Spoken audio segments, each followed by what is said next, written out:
everybody, welcome to my channel. My name is Nicole, and in today's video, we are going to be setting up the month of April in my Take a Note creative journal.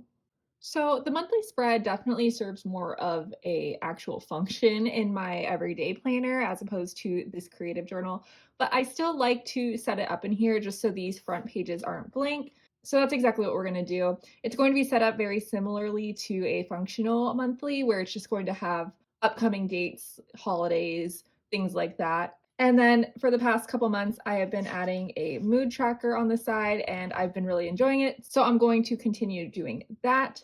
I have had the idea of like coming back in here at the end of the month and just putting, some pictures or some printouts of things that happen throughout the month just to kind of fill this up because to be honest, it looks a little bare. So during March, I definitely tried to add a little bit more of that in here.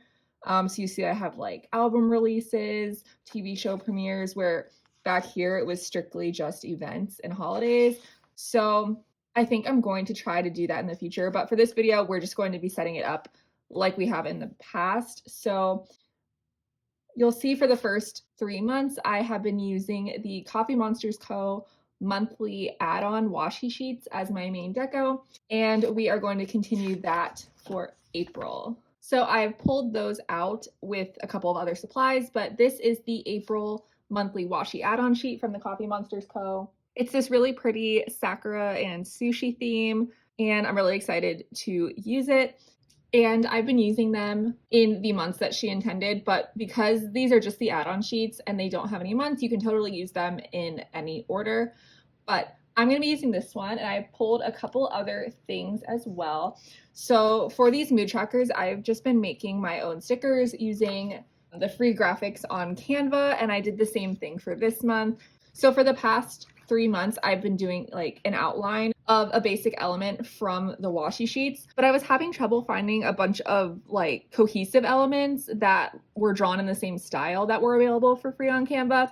So I was kind of thinking I was going to have to change what I was doing, but then I came across these that were these like stamps that had different sushi elements, and there was also one with a sakura branch. So I was like, that'll work. Even though there's no like postage stamp element on here, I figured that this would work. I've found that I've had a lot of success just using the graphics and elements available in the free version of Canva to create my own stickers. It can be discouraging at first because it does take a minute to like search through all the images, and you might have to be a little bit creative with your search terms in order to find like what you're actually looking for. But I found success most of the times that I've tried. So that's just a helpful hint. If you're looking for something but you might not be able to find it, I would definitely try looking in Canva. So I have those. And I also pulled out this sheet of monthly scripts from Virgo and Paper. I used the January, February, and March on other spreads. So they're not on these monthly spreads, but I want them to be. So I'm going to move forward from April with using these. And then the next time I place a Virgo and Paper order, I'm just going to add another one of these to my cart. And then I'll go back and put them on the first quarter of the year. So that is what I have pulled. So let's go ahead and hop in. I think the first thing I want to do is just put down this washi. It's a great starting point and it's not going to interfere with anything on the actual calendar because I have been putting it up at the top and the bottom. So I love that these washi strip stickers are actually on washi paper. I think it's such a nice touch, and they would have been just as beautiful on her regular like matte paper, but because they're intended to be used as washi strips, I think it really adds something that they're printed on washi paper. So I'm just going to lay this down and then rip it and continue it to the other side.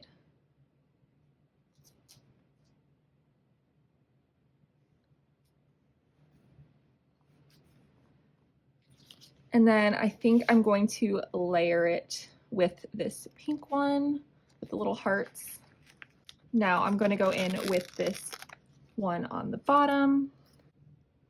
Okay, washi is down. Now I think I'm going to take my monthly script from Virgo and Paper and stick it up here in the corner.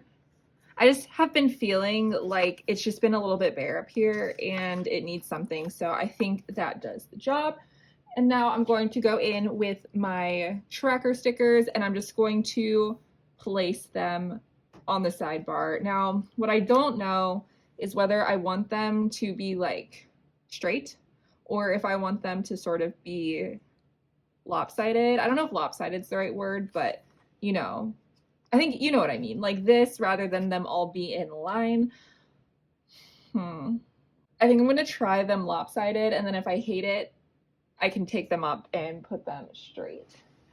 I'm also a little bit worried about spacing them correctly. I feel like I've just gotten lucky with the last couple months, and I'm not sure how much luck I have left in me. So hopefully this goes all right.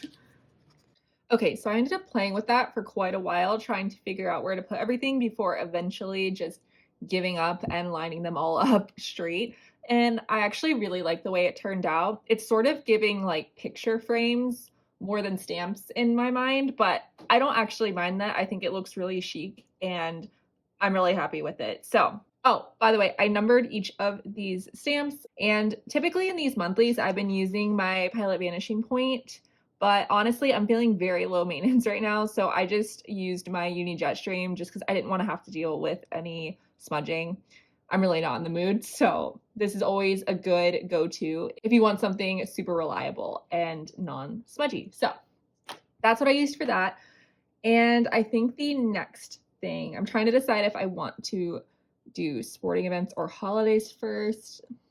Normally I would do holidays, but baseball season had just started and there's a ton of games. And I think I do want to write all of them in, which is a commitment and it's a lot. But I think because I don't have the schedule anywhere else in here because there's no real notes pages to add that, I do want that somewhere in here, and there's no room to put like a tracker. So I think I am going to actually write them all in. And if nothing else, it will make my monthlies look more filled up, which has been something I haven't been loving about them recently. So let's go ahead and do it.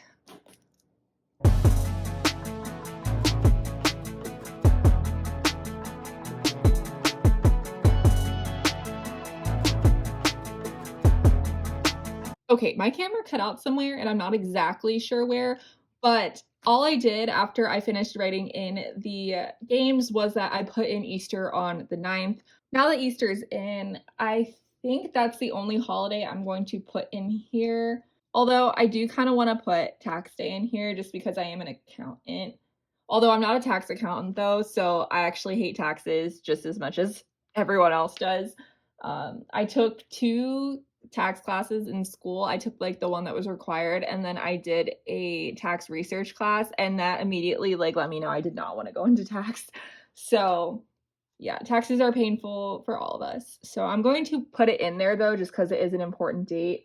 I have most of mine filed already, but you know, for fun, why not?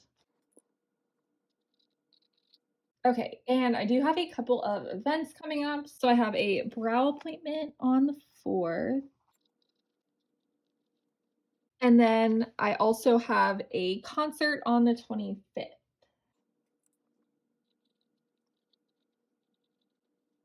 I'm actually so excited for that. It's going to be my first concert since pre-COVID. So very, very pumped about that. Oh my gosh, paydays. How could I forget paydays? Okay, let's go ahead and add those in.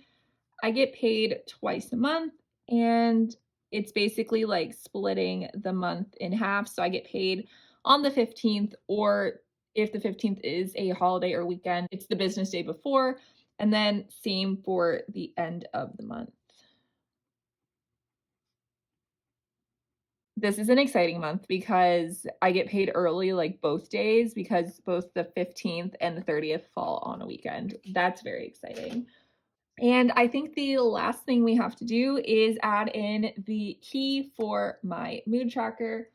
So for the past couple months, I've been adding the moods as I go, but since I've been doing it for a couple months, I know at least some of the moods that I'm going to be including no matter what. So I'm going to use the Hobonichi stencil, and I'm going to use this large square here. The grid does not line up at all, but this is about the same as one of the squares, so it's close enough. But if you're trying to use it functionally like the checklist, it's not going to line up. Okay, so I've added my key. I have a color for just being content or what I call meh, which are just those days where I have really no strong mood, which happens quite often. And then I have happy, productive, stressed and anxious, and tired.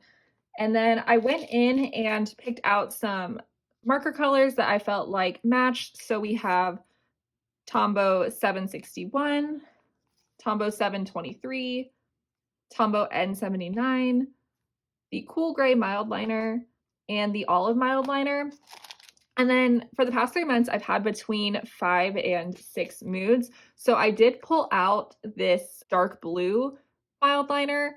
I had to kind of stretch for this one because the only other color I could find in here was this little Emoti's teacup, which is that color blue, but it's like not very obvious. So I left that one out. And then if I have a 6th mood, then I'll add it in. So it'll work if I need to add it, but if not, it'll be focused really on the main colors from the washi. So that is all I have for you today. Thank you so, so much for watching. If you enjoyed this video, please consider giving it a like and or subscribing to this channel. If you have any questions, leave them down below and I will do my best to answer them. And with that, thank you guys so much for watching again, and I will see you in the next one. Bye.